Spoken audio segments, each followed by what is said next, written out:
We just You okay, know, good. I'm not clear. It may just pause it. I'm not sure. I don't know. Okay, Yeah, we'll see. it's still going, Gloria. All right, well, welcome to Green Renaissance-Sovereign Rights Movement. This is part 2. We're discussing the genocide in Gaza and the reaction of students. Thank you. And one question I did have actually was for John Olson. I was kind of young at the time of all of the protests in Vietnam, but John was really at the forefront, and some of you others were too. I'm sure Tony was, and John Spritzler, and a few other people too. I seem to recall that one of the goals in the protest was removing this, kind of recruitment from the campuses, and also trying to get off these kind of DOD and CIA programs that were going on. Can I tell an anecdote about an anti-recruitment experience? Well, I wanted to give John Olson a Okay. chance to speak, and Tony, and then we can come back to you. I would just like to know some of the demands that the protesters had in the Vietnam era, because I think they were more comprehensive and more deep. And it's my belief that the Vietnam protests were before the CIA realized the Vietnam syndrome and decided to infiltrate the universities as deeply as they have in the last, I would say, 30 years. So please, you guys were on the front lines. Tell me what you saw. What were the goals and what were the objections that the student protesters had in the Vietnam era?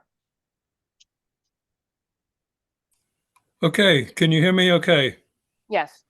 Okay, my sound goes on and off, so please bear with me. I have no idea how to control that, but it's been frustrating. That's true. It did take us a while to go from simply anti-war to anti-imperialist. There is a learning curve, and that's what we need to be aware of for these students. They're 18 to 22 years old, most of them.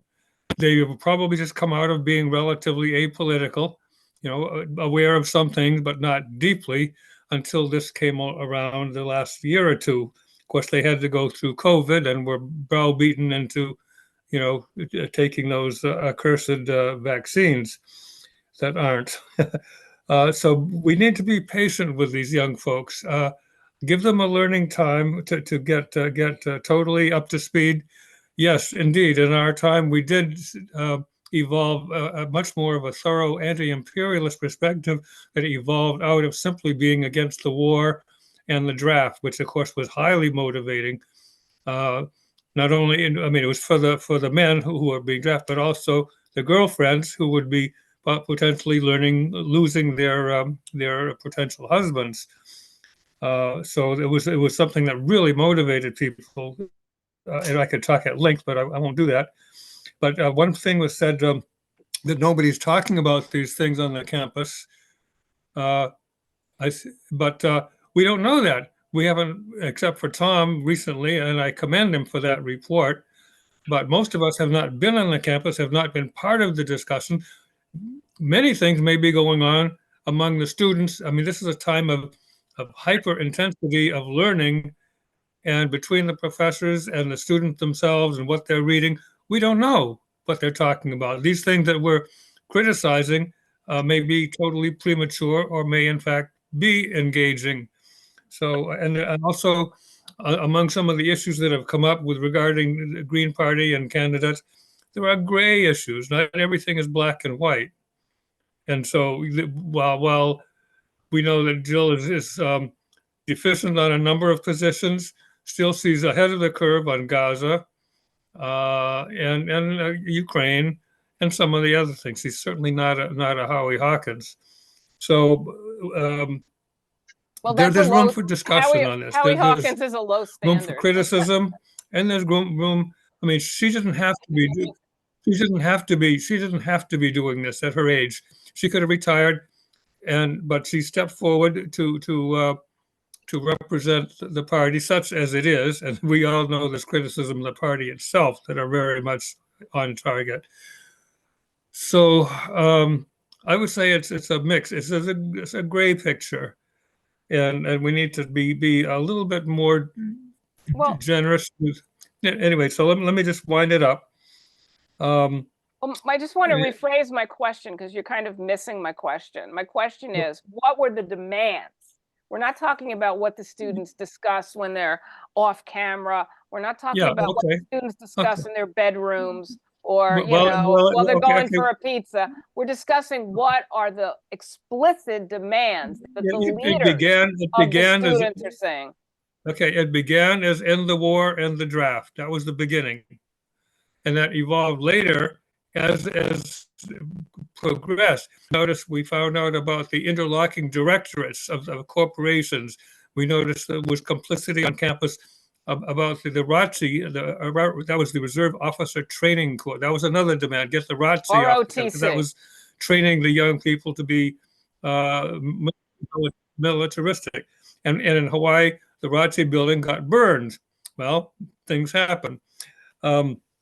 And so then, of course, there was the CIA recruitment and the military recruitment. There was one time when there was a military recruitment that came, and certain people started burning the literature.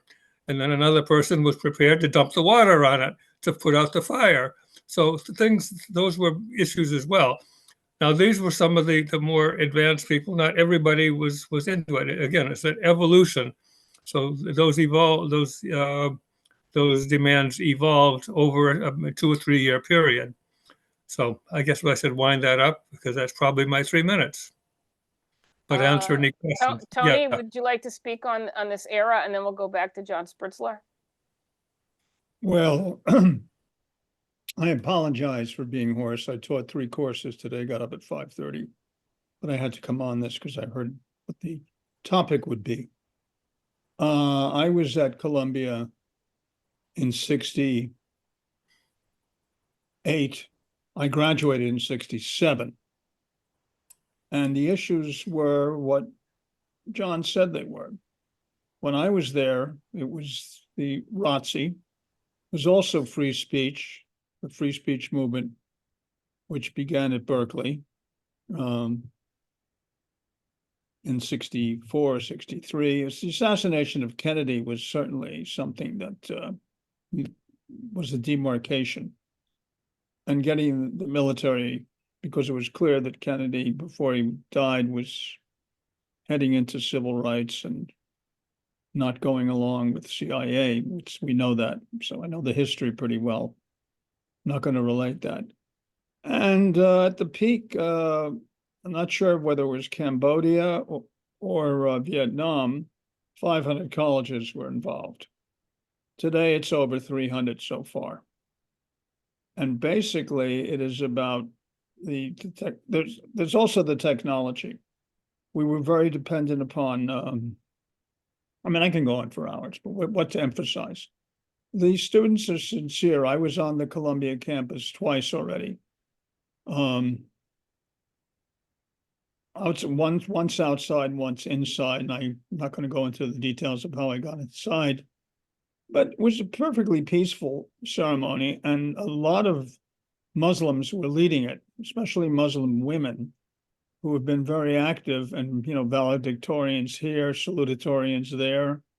So the Muslim component is important to consider here, since the United States is using Israel as a battering ram against the Arab world, and it worked in the earlier period. But, that's a whole nother discussion. I talk about this in my last Western Empire book. So I was interviewed by the Columbia newspaper Spectator and radio station KCR when I got on there. It was very peaceful. And but this is the last stand of the United States in Israel. They're totally isolated in the world at this point, increasingly isolated, rapidly being more isolated, but they have a lot of power still. Residue, especially the United States in the Second World War. And the students are what I did notice from a sociological perspective is that the anti-Israeli protests are very well integrated. All the races, ethnic groups are, whereas the pro-Israeli were white. In the 60s at Columbia, they tended to be white and Jewish. But, it's interesting how the tables have been turned in that respect. That's a whole nother discussion. But this has legs. I was at City College as well, because we had an open air assembly on Tuesday night, and very well attended, 1,000 people. And then we had an assembly of 200 people. The union was also involved, so we have to integrate the unions, and many unions are calling for a ceasefire, including our union.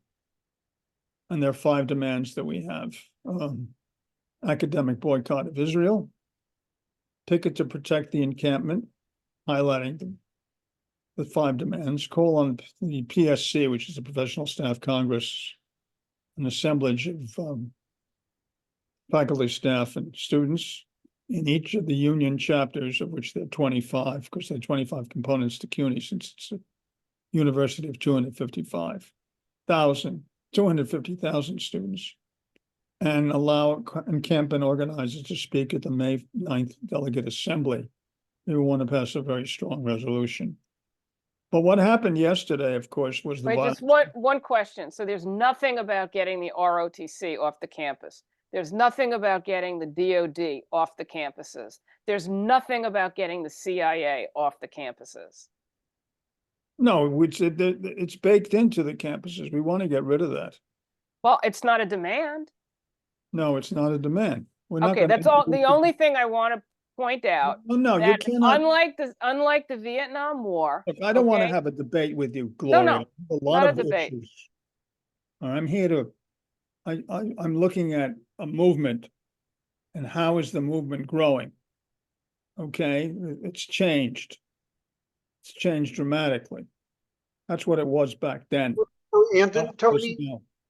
can I ask you a question about movement growing? Because John argues the movement needs to grow by an explicit demand for the plutocracy to be stand down or ended. It's not going to happen. I Okay, mean, so that's the biggest issue, is the plutocracy. But nobody's raising that.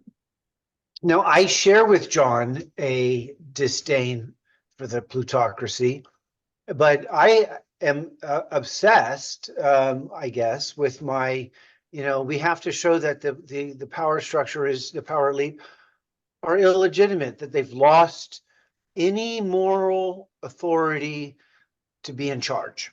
Well, that's true, because you see and that with the Trumpers from the right.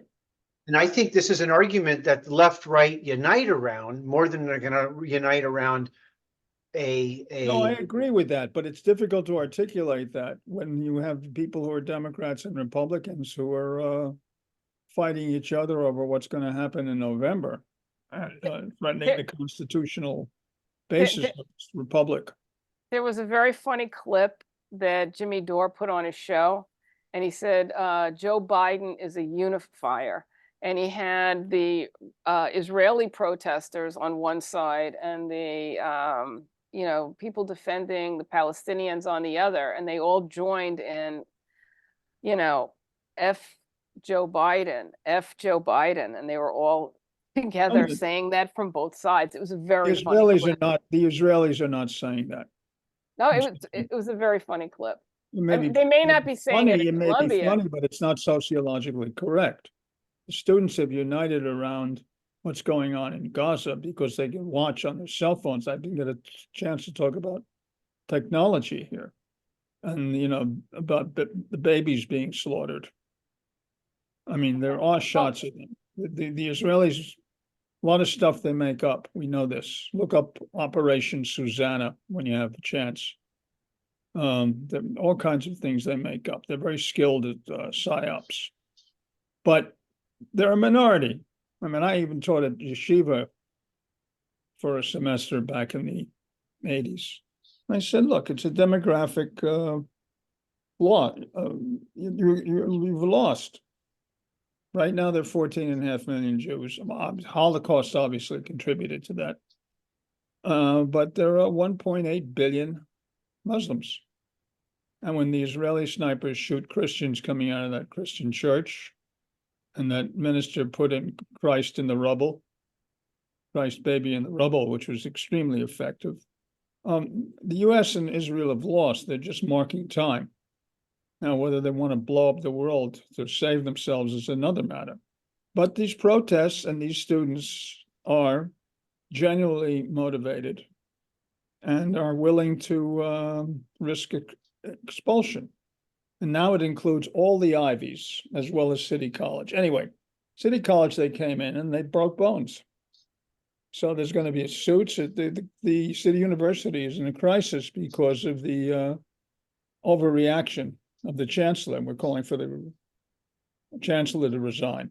So there's so many things going on that, and this is hurting our contract negotiations, which we've been falling behind in inflation for a long time. And just as when the contract expired, we have this situation since October 7th. So it's a complex situation. Which variable is the strongest? And of course, the brutality of the police depends on the campus. Brown, they're negotiating. But Columbia, they did not. They have this woman, a baroness. She has the title. Maybe I shouldn't say that, but the point is that she worked for the World Bank and all these. And you know, she erred twice, bringing the cops on. And last night, you know, was overkill with the police, throwing people down the steps. And same thing happened at City College. After I left, we had this assembly. So it's things are in a state of flux. As Goethe said, in times of disintegration, everything is subjective. So it's very hard to be objective and piece this together in a manner that'll move us forward. I'm more interested, since we had Emmanuel on, we also have 3 other third-party candidates: Robert F. Kennedy, Cornel West, Jill Stein. We have 4 third-party candidates. So I'd like to know how this is going to affect what's happening in November. That, to me, as a political scientist, is was a write-in. what? You know, Emmanuel Pastrich is a write-in presidential candidate. Well, then that's a waste of time. Well, that's effectively what he's running, but he's using the bully pulpit of running for president to try to build a movement. He is interested in a real liberation from plutocracy. I mean, I feel like The only one that was able to do that before was Ralph Nader.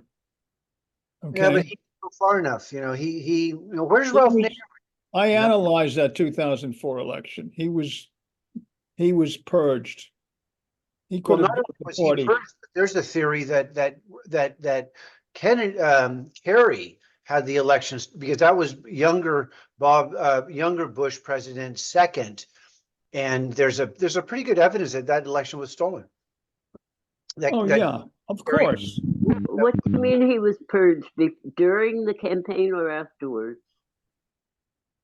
That's for Tony. Who was purged, Tony? Well, Kerry was put in because both he and Bush are skull and bones graduates of Yale. They had the same fraternity. No, but Ralph, he said was purged. Yeah, he was purged by the people surrounding that guy from Texas, whose name escapes me right now. There was a lot of hanky-panky at the convention. I wrote this all up. I can send it all to you. It's part of my next book. Okay. I mean, this is what happened. Ralph should have run in 2004, and they lost their last chance, frankly, to make a comeback because he got 2.8% of the vote. in Tony, 2000. how long have you been teaching at CUNY? You've seen a lot. Well, I have seen a lot, yeah, because this is a great place to see it, because this is a center of culture, politics, and money. You know, unlike Paris and London. Well, it's So politics. you've been with I can't say it, CUNY for how long? Oh, no, I was also at Penn State where I was purged for the wrong reason. I mean, that's too radical. You know, everybody wants to take the money and run and put their head in the sand like an ostrich. That's a career move. I'm not into that.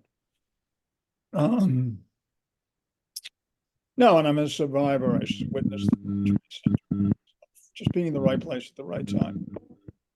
In Columbia, I came up there the night of the attack by the police. And before I could get into the campus, I saw a mounted cop trying to run over a demonstrator. So I took a park bench that was in the middle of Broadway and slammed it into a horse. It's the last time I assaulted an animal. One and only time. This was But- a couple of days ago? No, 68. Oh, 68, okay. But I got out last night, Tuesday night, what is today? Thursday. Tuesday night, just before the security and the police came in and broke bones up at City College. They had hoisted on the American flagpole, they took down the American flag and put up the Palestinian flag. So there are a lot of Muslims involved, and they're very well organized, and the women are leading it in hijabs. And I see it in university replacement theory.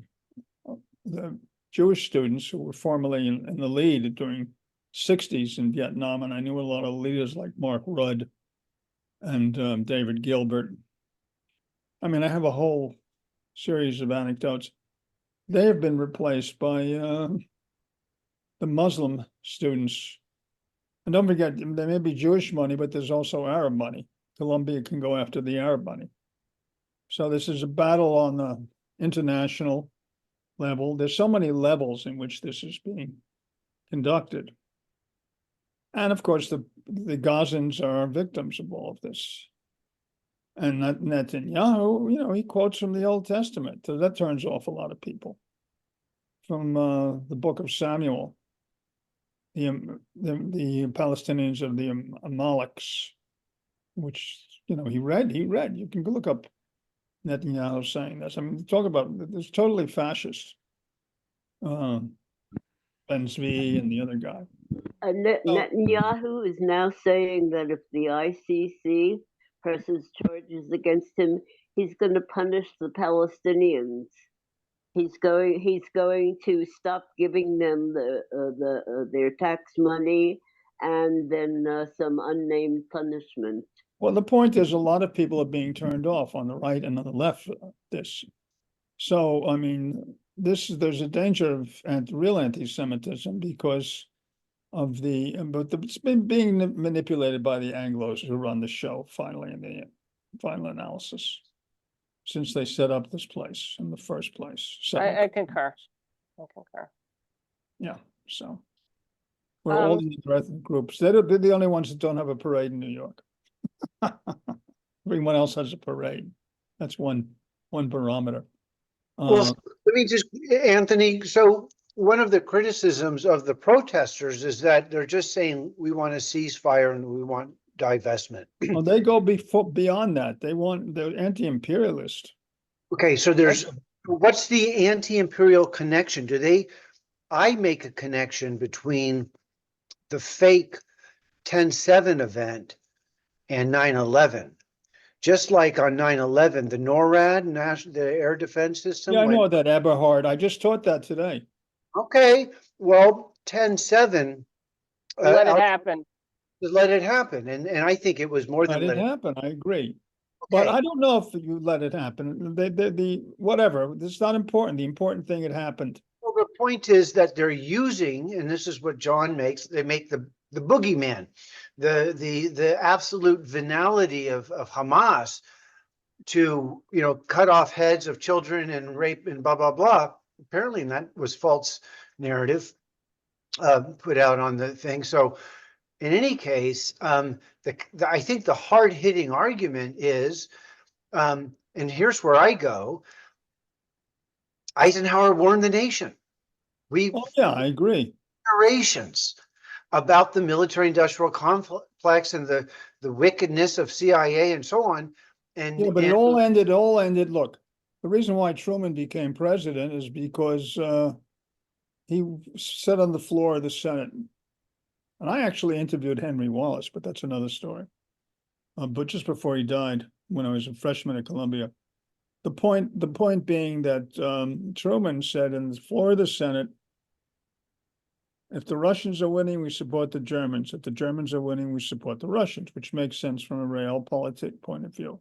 And it's fascinating. The master of realpolitik, a totally amoral man, Kissinger, died just before this began.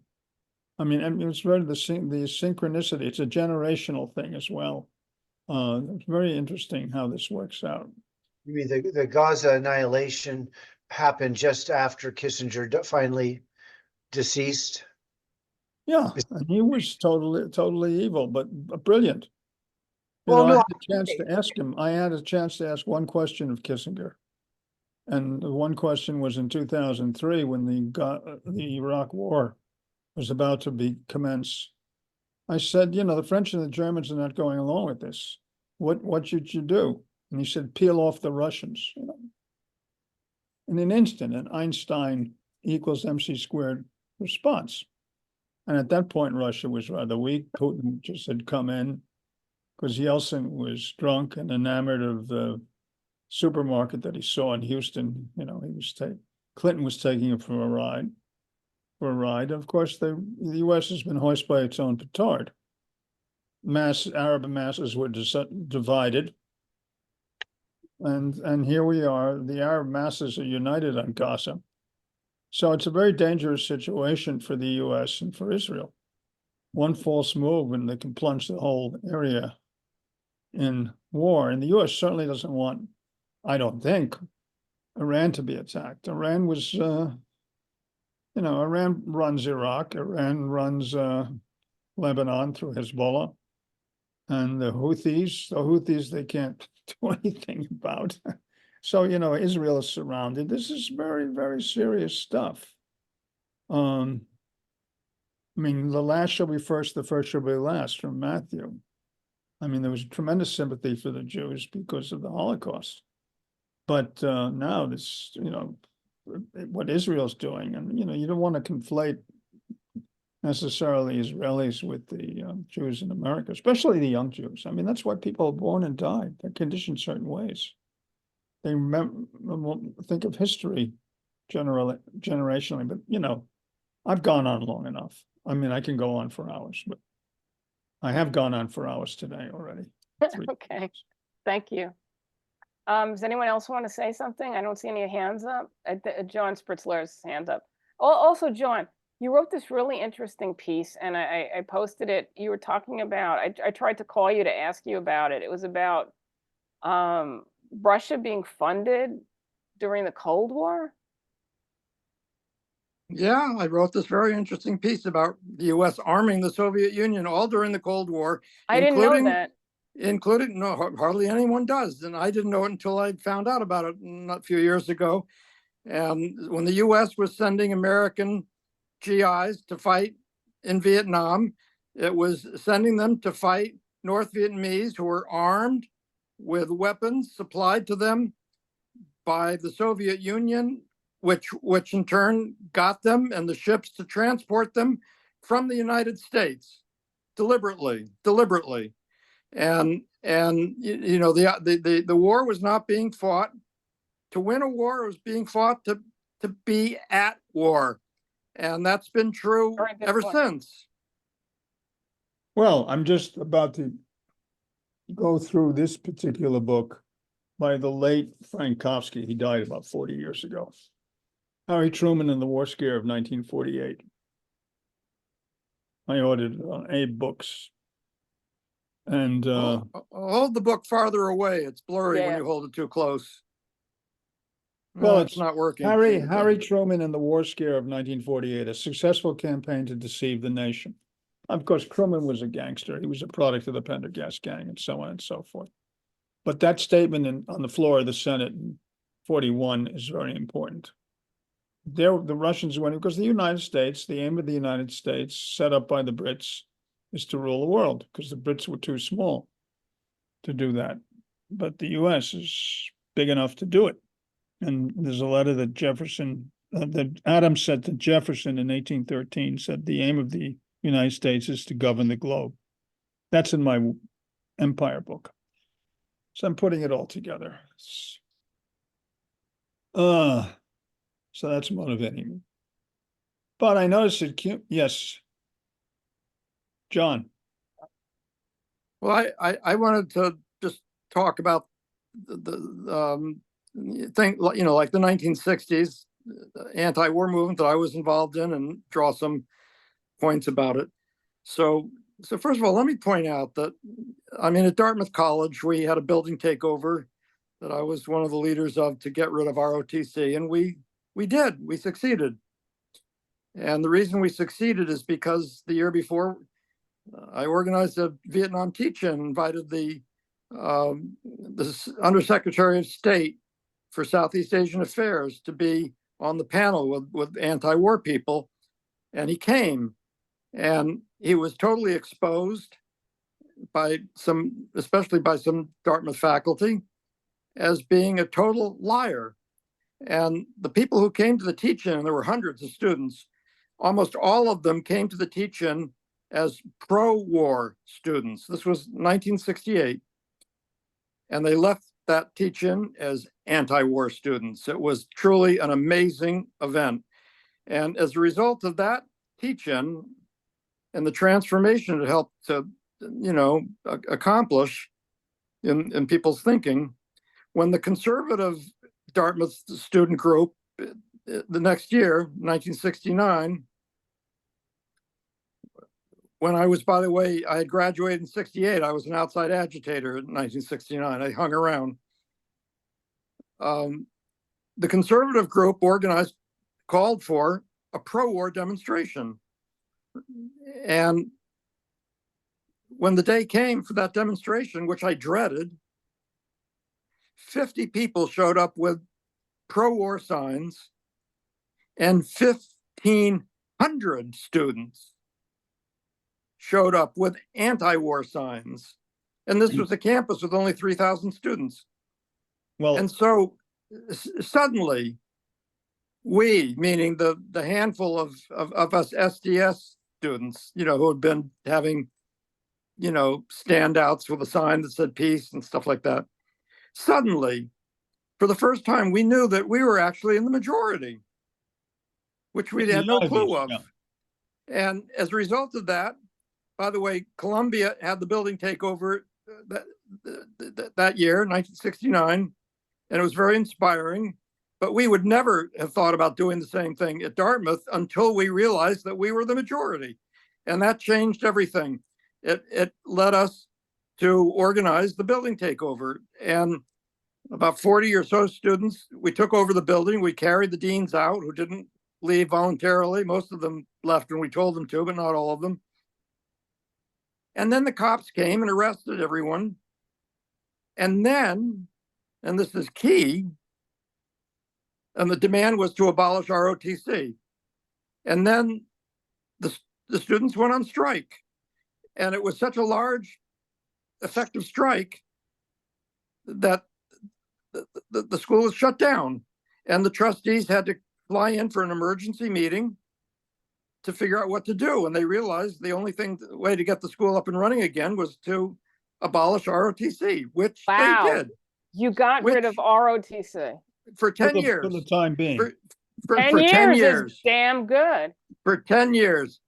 It came back because of,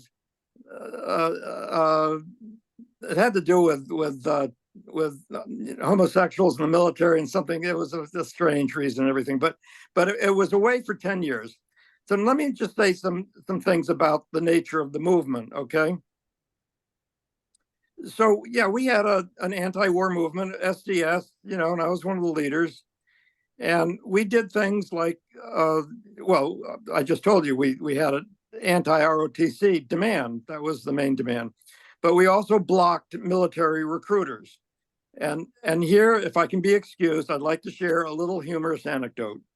So the Marine, I think it was a Marine, the Marine recruiter came one day to recruit, and in order to get to where the recruiting table was, he had to enter a building by going up 5 or 6 stairs and then entering the building.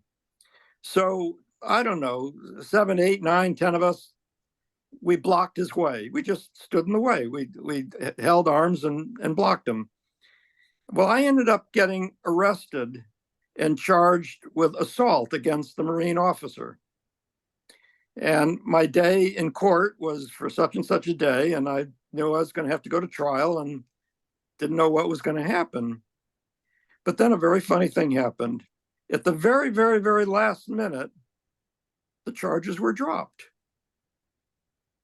And I bet none of you can guess why. It turns out that to make an accusation of assault, which is what the charge was, this Marine officer would have had to say that I, a 5'7", 130 pounds, and you know, after I shaved, kid, frightened him. That he would have had to testify that I frightened him, because that's what assault is. Battery is the touching. Assault is just frightening. Right.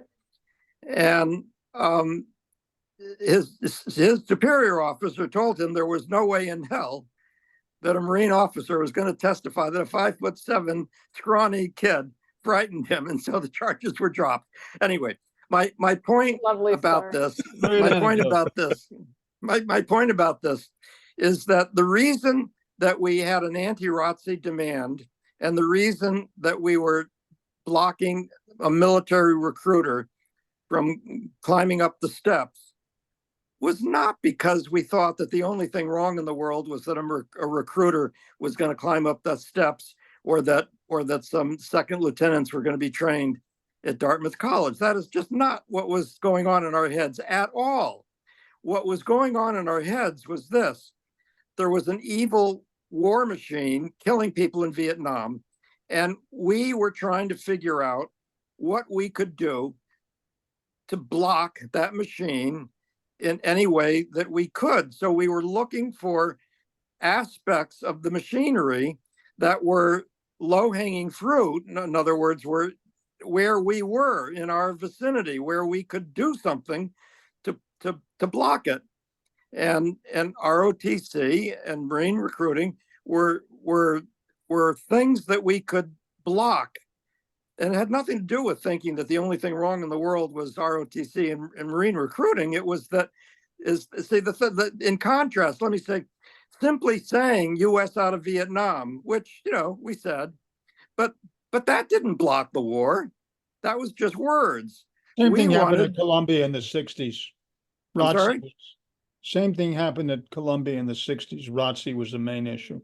Yeah, well, Columbia inspired us at Dartmouth. Our building takeover was inspired by Columbia. I don't think we would have come up with the idea. Happy to know that the Dartmouth was the last Ivy to have encampments in this current iteration of demonstration. Yeah, not much is happening at Dartmouth now, and I've been trying to get an article in the daily Dartmouth newspaper, and they're giving me all sorts of shit as excuses for not printing it. But that's another story. I'm still working on that. But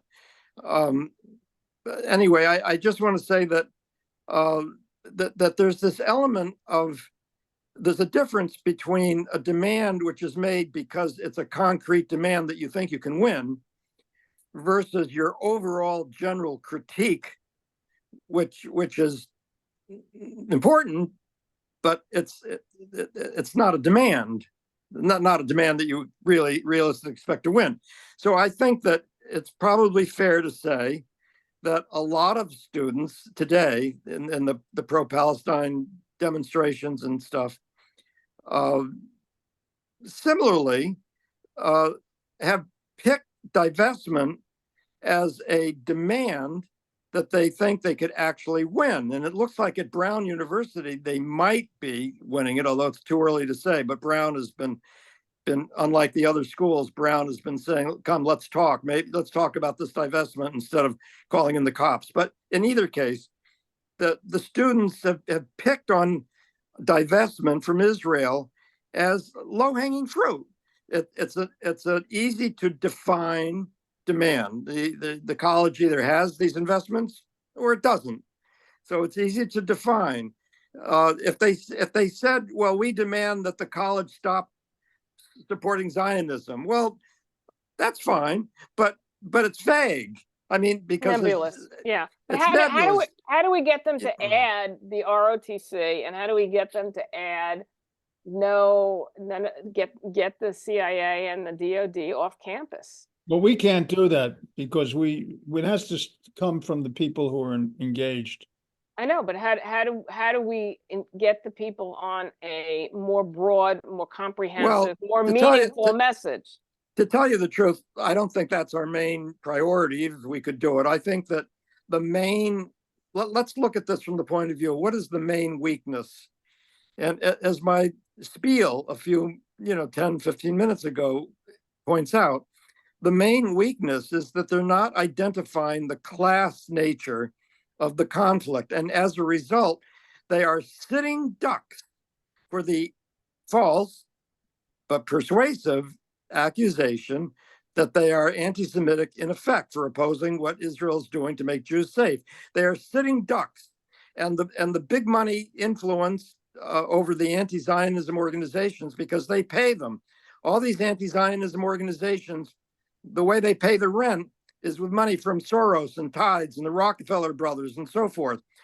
And plus, they don't want to define the issue in class terms, because that would mean identifying their own American ruling class. I believe Columbia today announced it's going to divest, but I didn't get a chance to read the email. Okay, but anyway, I'm just saying that the main weakness is that this is the main weakness. The anti-Zionism movement is not winning over the vast majority of the American public, which it could if it had a class approach that I was describing. And if you think about what that would mean, the anti-apartheid movement in South Africa did win over the vast majority of the American public. It was easier for it to do because there was no narrative in support of apartheid that was persuasive to Americans. There were no demonstrations in support of apartheid in the United States.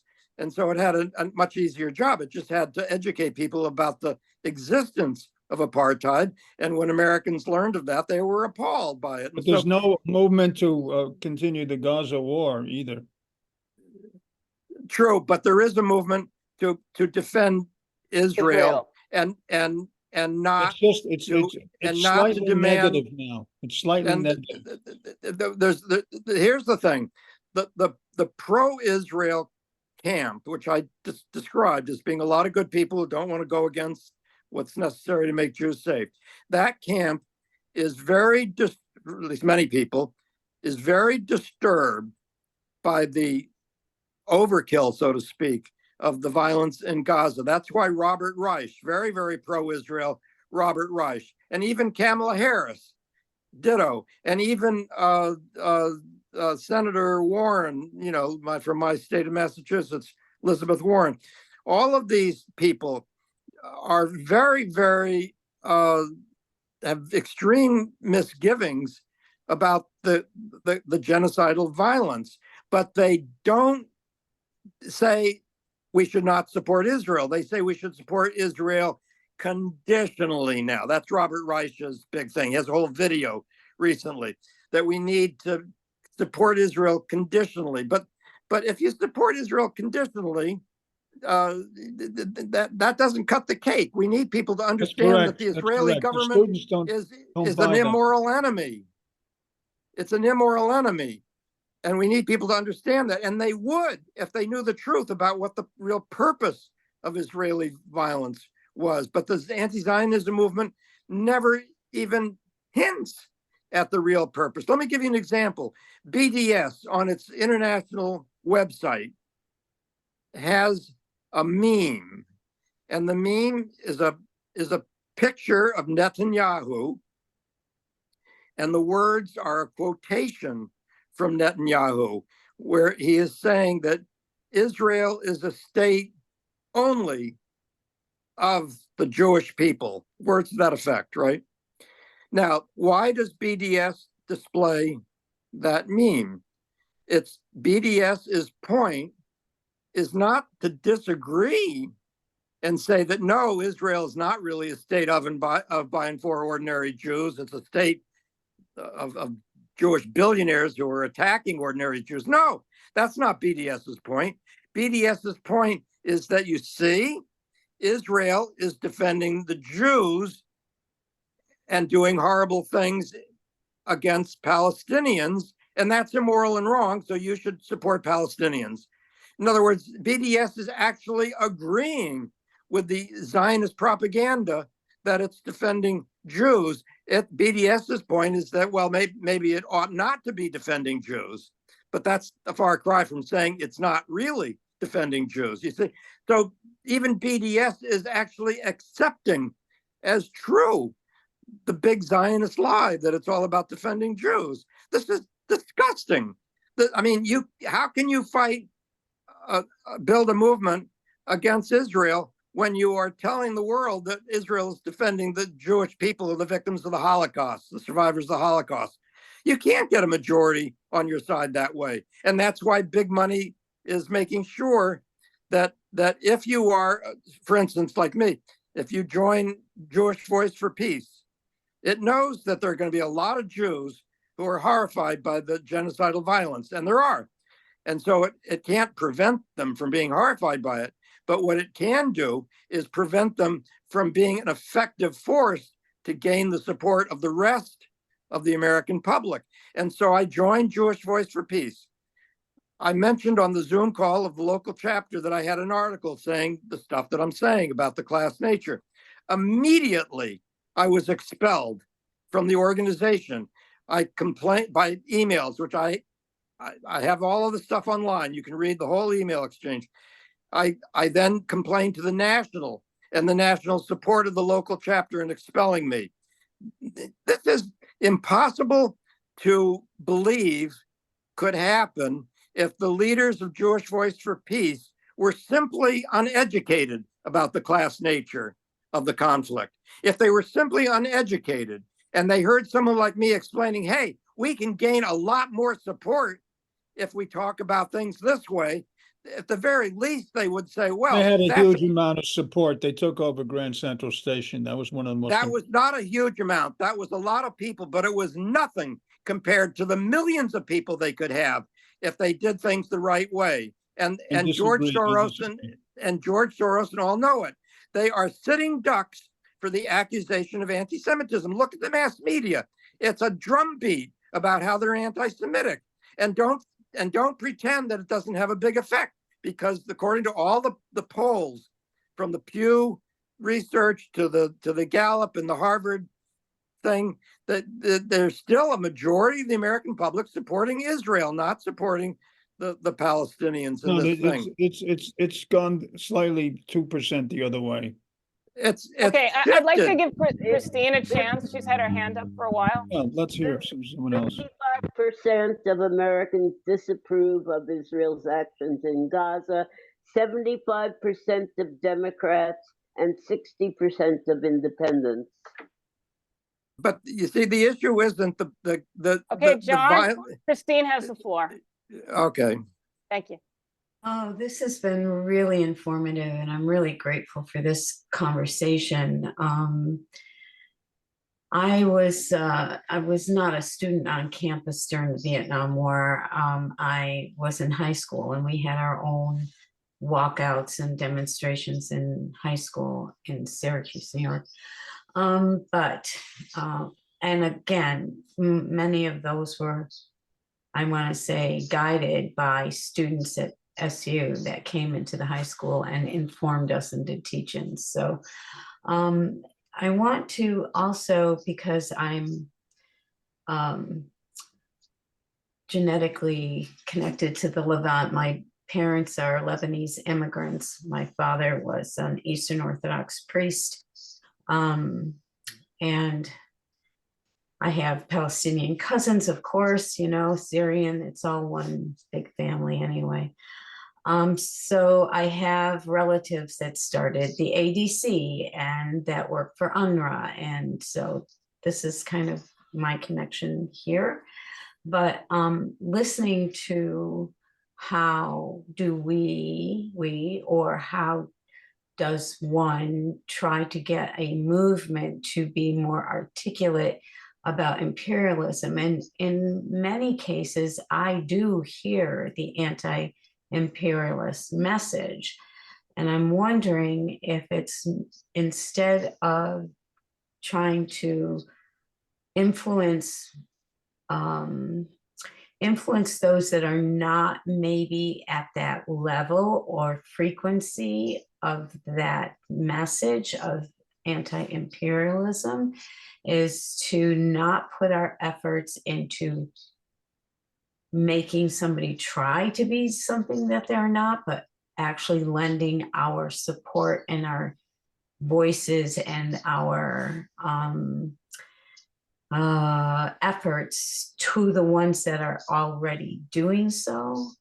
I mean, I hear you, John, around the whole Jewish Voice for Peace and how that played out for you.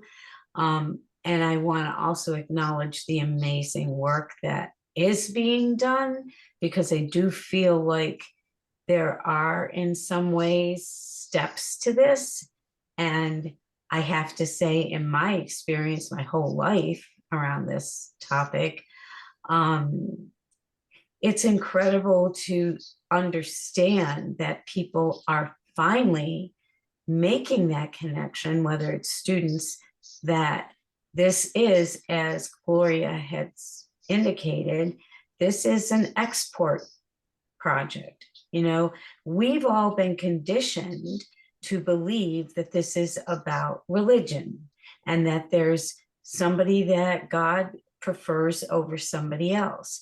And that resonates with our most base instincts, when in reality, it has always been a military base for the United States to get away with doing shit it couldn't do in its own country.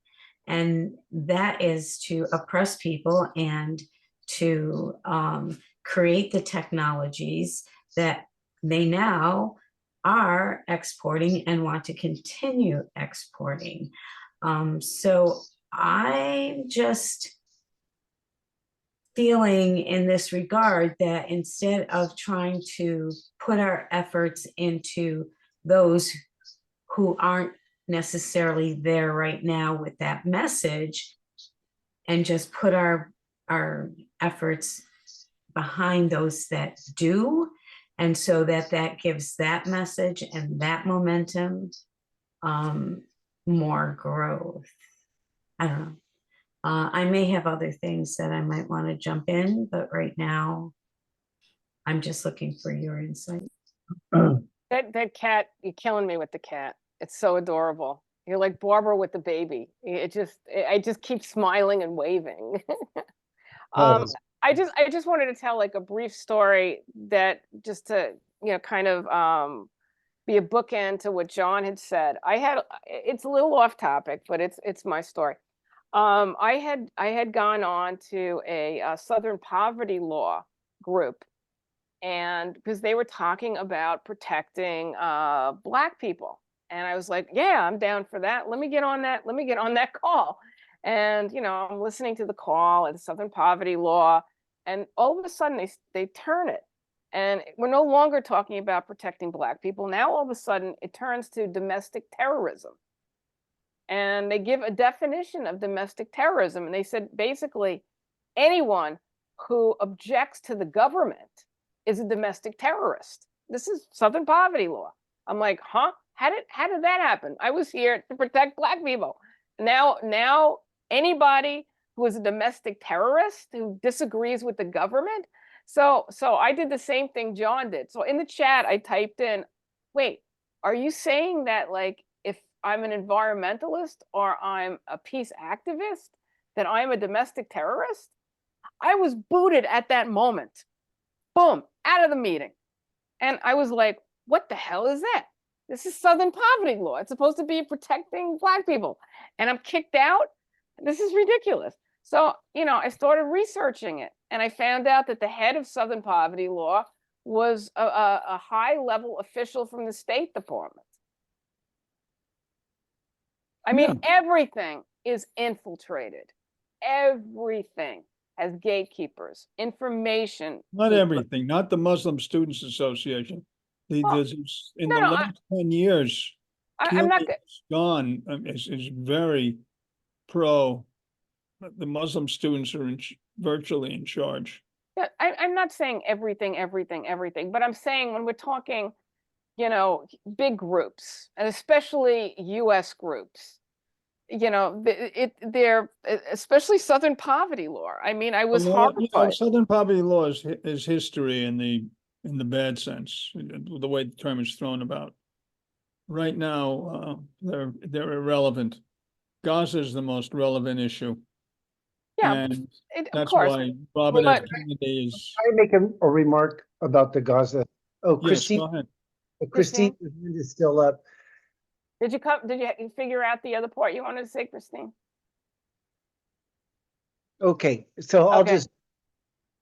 Put the See- cat back on the shoulder. It's very soothing. So the whole war thing, for me, I'm the Gaza event is part of the forever wars we were told to expect after 9/11. They said soon after, this part of the narrative, oh, there's gonna be forever wars now because we're being under attack. The country's been attacked with terrorism. We'll go to Afghanistan, and then we went to Iraq, and so on and so forth. And that's the whole neocon program. Gaza is the, Ukraine and now Gaza is an argument that I think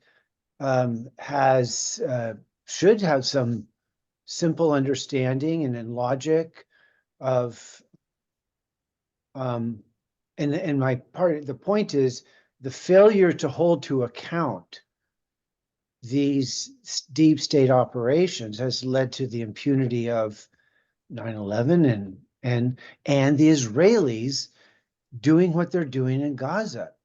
Impunity. They know they won't be held, and that's how confident they are. But the rest of the world is not going along with it. The global South is not going along with it. And this is and this is your point, is this is such an over the top, over proportional, it's clearly about leveling Gaza. It's Yes. clear. Taking the land. And already the Israelis are talking about And the gas. and the gas, and the piers going in. But there was an article in the New York Times of Middle Eastern financiers who are advancing a vision for rejuvenating Gaza into a tower complex, Dubai, whatever, Singapore enclave, but talking about using the rubble to build out, like they're anxious, to use the crumbles of war. It's almost like this was an orchestrated event to level the friggin' place and push as many Palestinians out into Egypt, into tent camps as they can, and displace. And the United States. Oh, well, yeah. Did you see the redacted one? No, I sent you. Well, Maybe we'll play a little bit of that. It's great. Go ahead. But this is so what I'm interested in is the argument for peace, and what that peace, and that peace necessarily involves a stand down by the plutocracy. And part of the argument I think that I make is that the plutocracy owes reparation for the stolen history of the 60s assassinations, the sending all these wars, all those lives lost in Vietnam, the damage done there, the whole military industrial complex machine is arguably should be held accountable. And I argue we should go back to 1960. We should go back to JFK's assassination. We should pretend this is now. And Yeah, but you we- can't impose that. The Gaza situation just presented itself. You have to seize the moment. You have to seize the Well, youth. we don't Listen. believe it presented itself. Okay, we believed it was a let it happen. So it and you know, there's a really good thing that I'd kind of like to find that I just want to they would play have for you cause. guys. With Gloria, they would have cause. They would have the ultimate. They created the ultimate boogeyman in the 10/7 event, and for that, they've now leveled 3/4 of Gaza, and they're now moving on Rafah, and they want to level it. And I guess who knows how this is going to play out. But I guess the point, I'll close with this, is at bottom, and I accept this, that this is all sincere, the protests, is a level of indignation, is the indignation at the absolute over the top militarism of Israel against the Palestinians in Gaza. And it's just the cruelty of it. Yes, yes. I'm just going And- to play a few seconds of this when you finish, Chuck. That's the universal built movement theme that I think. Yeah, so you know, Anita just put that they were gonna, in order to build the Ben Gurion Canal, they're going to use tactical nuclear weapons to dig the Many hole. Americans, by the way, mistakenly. Okay, finish your sentence and then I'm all set with this. I just Yeah, wanted to go so through a little bit of do this. you know if this is actually going approved? I mean, this is outrageous. Israel is finished. It's absolutely finished. It has no moral authority that it once had. The Holocaust gave it great moral authority. All of that has been erased. They're finished. But that shows you how confident they are that the state, the nationalists, these. Okay, this is the part I want to just play for you. It's like 5 minutes. I'm not going to play the whole thing. Let me make it big. Okay, it's really worth seeing. Okay, let's hit play. Tell me if you can hear it. But they're ignoring what's happening thousands of miles away in Gaza. Something's probably going on. And sure enough, it is, because all of this resettlement plan is happening while this is happening. This joint port project is now unfolding, which will enable the United States and Israel to steal all of that oil and natural gas just sitting off the coast of Gaza. So here you are looking at the foundation being built of our new port that will steal all of that oil and natural gas. Of course, all along, as we pointed out, guys, this is all about oil. This is all about money. This is all about natural gas. It's all about stealing resources. It's all about building beachfront condos. Right there. Look at this beautiful brand new port being built. So Fiora Isabel writes, the journalist says, Israel and the United States have begun construction on the port located 20 miles off of the $500 billion Gaza marine oil and gas fields where tens of thousands have been killed.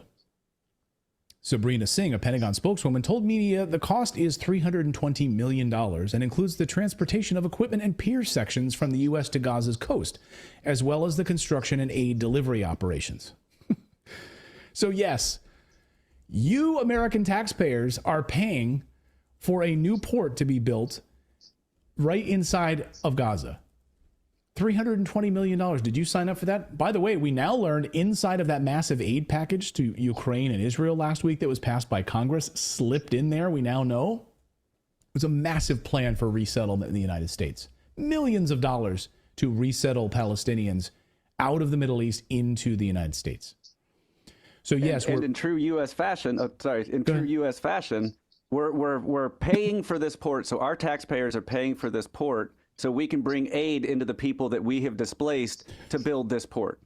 Right, and so but not even really bring aid to them, right? Really steal their oil, steal their natural gas. So yeah, we've already done there's not going to be much aid needed left because they won't be there anymore. They're going to be gone. As you can see, we've cleared the area. You know, there used to be homes here. There used to be buildings here. Those are being cleared out. And of course, a new port is being built with the United States and Israel in lockstep. So yes, we're building this, and it will station 1,000 American soldiers to protect the theft of oil that we're about to embark on. Can you believe this? So Congressman Matt Gaetz sees right through this BS. and questioned Secretary of Defense Lloyd Austin about this new pier project and U.S. soldiers being used as cannon fodder around the world when we should be focused here in the United States. Ms. Slotkin just said there'll be about 1,000 U.S. service members operating a pier system off of Gaza. How many of them will have guns, Mr. Secretary? Well, typically all of the deployed service members carry guns, and they have the ability to protect themselves if challenged. So if someone from land in Gaza shoots at our service members who are on the $320 million pier that we're building, you're telling me our service members can shoot back? They have the right to return fire to protect themselves. Now, well, do we think that's like? So now I want to move to the likelihood that you think someone from land in Gaza might shoot at our service members on this pier. Do you think that that's a likely scenario? That's possible, yes.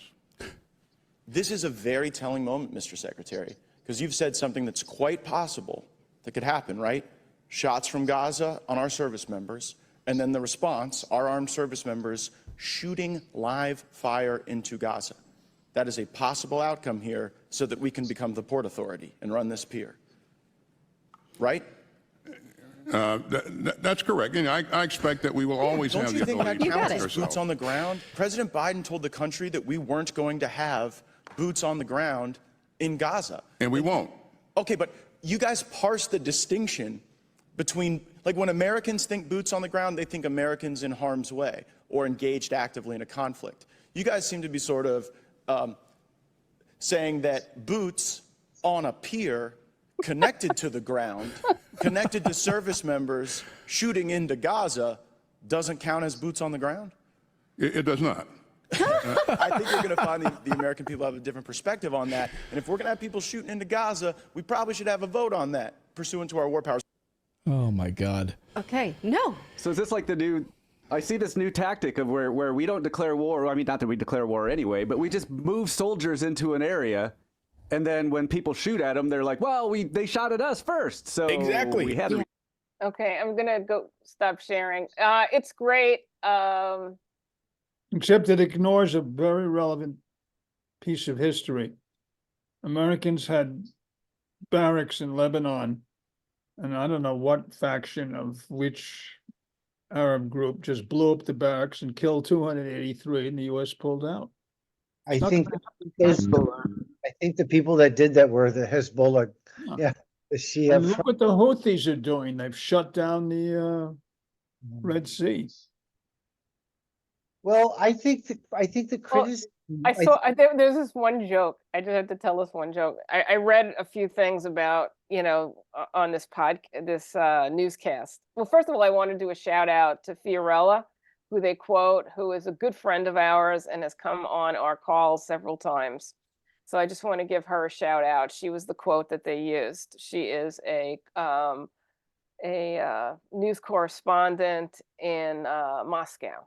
And, we love her. So one of the comments was, the next thing they're going to do is, instead of giving the military boots, they're going to give them clogs so that they won't have boots on the ground. They'll be wearing clogs. I thought that was just hysterical. Okay, sorry. Go ahead, guys. I'm going to take a bathroom break. So Anita has her hand up. Anita, please continue. Thank you. The instance where Gloria was referring to the 249, or was that John? I can't remember who mentioned that, but it was 200. I was active duty in Greece at the time, working in intelligence operations, and that was 249 peacekeepers. And they were in Beirut, Lebanon, and they were attacked on a Sunday morning. It was October 23rd, 1983. And they were allowed to have weapons, but they were not allowed to have ammo. So they were peacekeepers with a weapon with no ammo. So that was the policy at the time, was that they were not to have arms, loaded ammunition. in their armament.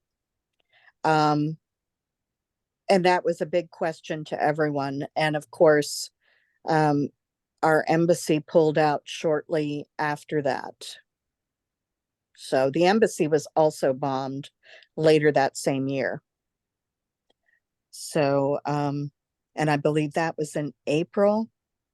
I don't have the exact date on that one, but I do remember that morning because for the following 24 hours, they were bringing the bodies through our flight line at Hellenicon.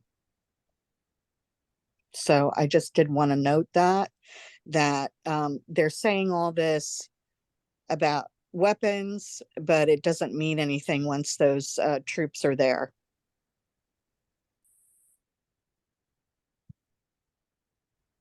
Okay. What do you mean, Anita? It doesn't mean anything. Because they could change it up anytime they want. I think Austin was actually saying that they would avoid conflict. I don't know if you got the same feeling or not. Oh, but that was a silly discourse. I mean, but what gets nailed down is that the plan is to have boots on the ground on the pier, and obviously they're going to touch the soil, and you know, typical of the state, they're exploiting every rule and so on.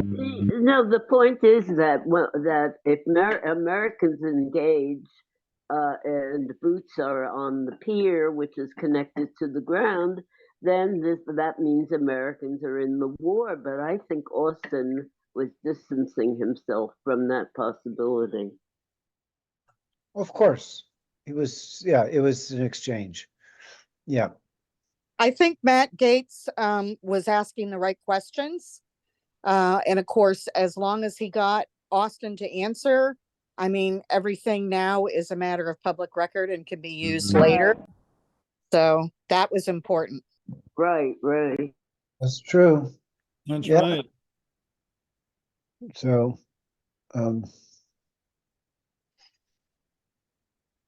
So I'm saying the U.S. influence, the longer the U.S. supports Israel, the lower the standing of the U.S. is in the world.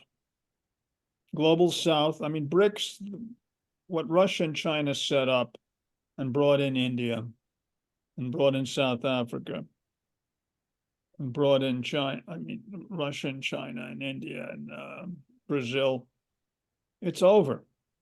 Production is growing bigger and bigger in China and India. The U.S. cannot match this. So it's all downhill. And I got the Goethe quote in my head now. In the time of disintegration, everything is subjective. So that's why we're arguing all of this. Well, Tony, can you give us your opinion on Saudi Arabia's role in this?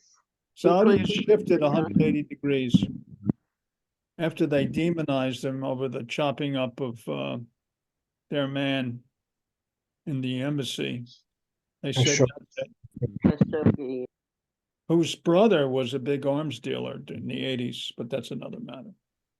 Adnan Khashoggi, whatever, Khashoggi. Yeah, Khashoggi. Right. It's over. It's all downhill. And all this disintegration taking place. Yeah, but they played a pro-Israel role during the Iran missile attack, even though they belong to the BRICS now. Well, I understand that, but China is the peacemaker.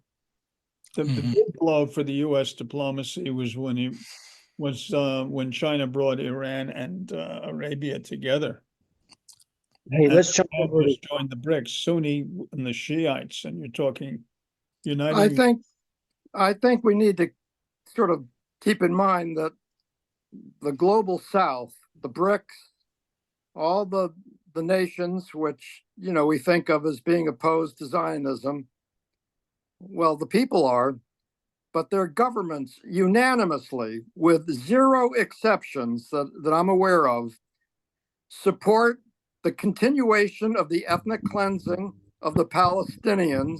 And they do that, they do that by supporting the two-state solution, which is a way of making the ethnic cleansing permanent. So they're hardly a force against the ethnic cleansing and brutality against the Palestinians.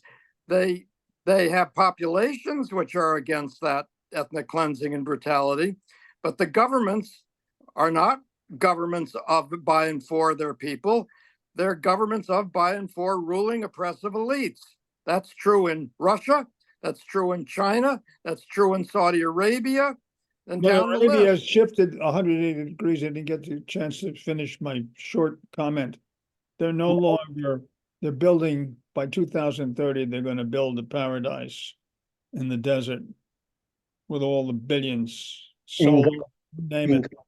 They're really rapidly going the other direction because they're now part of BRICS, I think. Well, Iran. they're sure not building any paradise in China for the working class. Are you kidding? China took 400 million people out of extreme poverty in 20 I am not kidding. The workers in Foxconn, I think it's called, the Big Apple factory, etc., are horribly oppressed. And Russia and China's getting into the World Trade Organization was part of continuing that oppression, and moving people from the rural to the cities is continuing the oppression. Yeah, but so China's not the enemy. So John, Okay. let's John Olson has had his hand up for a long time. And let's Okay. Yeah, okay. A couple of short comments here. It's not up to us to decide whether one state or two states. That's not, we should basically have a hands off. We might have our individual views, but whatever it is, basically up to them. I doubt if the Palestinians want to be part of a state of Israel under the conditions that we've seen over the past several decades. I said if they would want to be separate, I think they should do so, but that's not up to me. It's not up to you. It's not up to anybody. Let me finish. They want the right of return. That's always been the number one demand. And to pretend otherwise is ridiculous. Oh, can you let me finish? I would agree they want the right of return, and they should be able to do that and then reconfigure what remains of Israel. And that means some of the settlers. Wait, hey, let me finish. That means some of these settlers that have moved into Palestinian territory are going to have to leave. That's what that would mean. But that's not up to you and me to decide. Now, as far as what was saying earlier about the U.S. going down, well, I think that's a positive thing. As far as the U.S. influence in the world, the lower, the better as far as its empire influence, including Hawaii, of course, which is my area. I think when it becomes unstable, that's when Hawaii can make its move, just like Lithuania did against the Soviet Union in 1990. They regained, it's a separate question, but they had the right to secede from the Soviet Union. Okay, that's what I wanted to say. So I'll take it. Somebody can take it from there, but John, I didn't want to be interrupted. Neither you nor I are deciding anything for the Palestinians. So to frame the issue as whether it's up to us to decide is a diversion. The fact of the matter is that the masses of Palestinians do not have a voice that speaks for them. But it is clear from all of the work of people talking and doing opinion polls and so forth, that when asked if they want the right of return, it's almost unanimous that this is the most important demand. Now, what is the two-state solution? The two-state solution says you will not have the right of return. Israel will continue to be Israel. You haven't understood what I was saying. They would have the right to return, but there would be some reconfiguration of the territory, so it wouldn't be little pockets here, little Bandistan here and there. Israel's going to have to face it. They are not in a position to be calling the shots any longer, or much longer. I think that's naive. Israel in a two-state solution remains Israel, devoid practically completely of Palestinians who will not be allowed to return there. And there will be some little area, some postage stamp sized place that will be a pretend Palestinian state. And that is what all of the governments of the world are saying that they support. It is the outright denial of the right of return of the Palestinians. And the Palestinians who say they support it are the upper class ones who want a little state that they can rule over. That's who supports the two-state solution among the Palestinians. So, okay, Tony, what do you say about that? Well, But let's I'd like to give Michael White a chance. He had Demographically, put something really good in Israel the has comments. lost. It's lost. Yeah, Tony's talking. Let Tony talk. Demographically, Israel has lost. It always lost. When I taught at yeshiva, that's what I told the students. You're a minority of minority compounded by the Holocaust. And Islam is increasing at a very fast rate. So is Catholicism, which is the root of anti-Semitism. But that's another matter in Europe. All right. But Islam is increasing. I see this. I see the women. I was on the campus. The Palestinian women in the hijab are the speakers, they're the valedictorians at various colleges, even if they're denied the right to give an address or whatever. It's incredible what's happened in the past 10, 15 years on the campuses. And the white students are joining in because they want to start families and they look at the babies being destroyed. That strikes home with a lot of the women and a lot of the men. We have been conditioned, or most of our generation has been conditioned to accept this, having associated ourselves with the Second World War and which the United States obviously supported Hitler. I mean, Stalin changed the equation. That's it. It was over back then. It was just a long Cold War, and Soviet Union collapsed, reconfigured itself, and is on the march again. And this war against Ukraine, it's turned into a huge military economy. Doesn't have to sell any oil to Europe. Europe is finished. And Europe, the amount of oil being sold to India has increased by 1/3. India is a factor here. Now the largest populated country in the world. It's over demographically. You have to look at it. There's 8 billion people in the world, 40% of them in the global south. It's over. On that note, I see John's hand up. Is your hand still up or is your hand down? which John? Oh, sorry, John Olson. Okay, he just took his hand down. Okay. I think this concludes tonight's meeting. It is after 11 o'clock. And I'd just like to thank everyone for joining us and providing, not only expert advice and opinions, but also, the experience that 3 of our members had on the front lines in the Vietnam protests, which is extremely useful. And at some of the colleges that are, the big colleges right now that are having the protests. This is, really an amazing treat to have this insight and this, live history. Thank you. Hello, Gloria. I'd like to recommend that people listen to an interview with Max Blumenthal on Judge Napolitano on his program. Because he's talking about the New York police and how the New York police have an office in Tel Aviv, and that the person who has some public relations office in Columbia is actually on the staff of Columbia. She also works for the police. She's a police official, and she's a Zionist, And I only watched a few minutes of it, but I recommend that you all watch that. We'll look for it. I'm gonna- Okay, Well, just before 9/11, Jerome Hauer was working for Scotland Yard and for Israel, and recommended that John P. O'Neill, who wanted investigation, who was the chief of investigation of the FBI, quit because he was disgusted. He said, Al Qaeda is going to do something big and you're not doing anything about these people. And so Howard said, well, okay, you quit, but your experience is great. We're going to make you head of security of the World Trade Center. And he went down with it. That's not in the 9/11 report.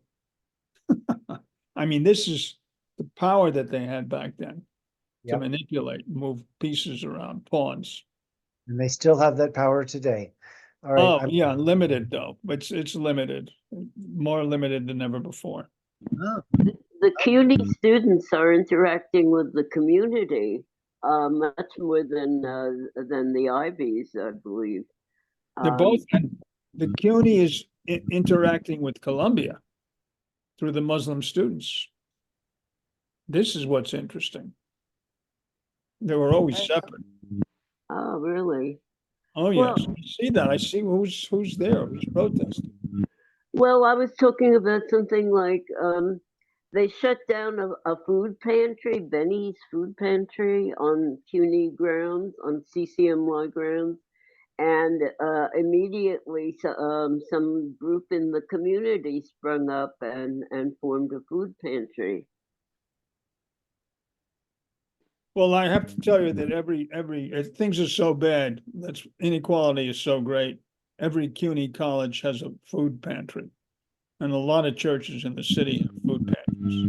Right. Once a week you can get free food. I mean, that's how bad things are. Buy food stamps and everything else. Yeah, and some of them give away organic food too. Yeah. okay. They I'm can't- gonna